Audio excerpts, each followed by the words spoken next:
Hello সবাইকে বন্ধুরা, দেখো আমি রেডি সেডি হয়ে ক্যামেরা হাতে নিয়ে বসে পড়েছি। আশা করি তোমরা বুঝেই গেছো আমরা এখন রেডি হচ্ছি। এখন ঠিক বাজে জানো তো দুপুর 3টে না 2:30। আমাদের খাওয়া দাওয়া কমপ্লিট, তো রেডি সেডি হয়ে আমরা সবাই মিলে বেরিয়ে পড়েছি। তো দেখতে পাচ্ছ কোথায় বেরিয়েছি, আর রাস্তায় না আজকে না ভিডিও করতে পারিনি, ট্রেনে ভীষণ জ্যাম ছিল, তো ভিড় বুঝতেই পারছো।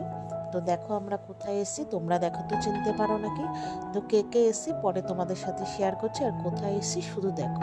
তো এখন আমরা এখানে পৌঁছাতে পৌঁছাতে বেজে গেছে 4টে। তো চলে এসেছি আমরা শ্যামনগর কালীবাড়ি। আমাদের এখানে দুটো কারণে আসা। আজকে ফার্স্ট টাইম আমি শ্যামনগর কালীবাড়িতে, মানে তৃতীয়বার আসার পর ঠাকুর দর্শন করতে পেরেছি। যখন ঢুকেছি তখন তো ভিডিও করা এলাও নেই, বাইরেটা করেছি। তো বেশ তখন পুরো ফাঁকা ছিল জানো তো, আমরা ভেবেছি হয়তো মন্দিরটা বন্ধ।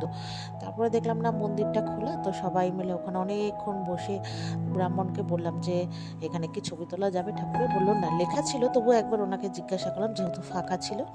তো যাই হোক আমরা সবাই পুজো দিয়েছি, তারপরে গঙ্গার ঘাটে গিয়ে গঙ্গা জল নিলাম, সবাই একটু সেলফি তুললাম, ঠাকুরকে নমস্কার করলাম, গঙ্গাকে নমস্কার করে তারপরে আমরা চলে এসেছি আমার বোনের বাড়িতে। তো ওর বাড়ি শ্যামনগরে। তো এসে এখানে চা মুড়ি সিঙ্গারা খেয়ে আমরা বাড়ি চলে এসেছি। তো চলো টাটা।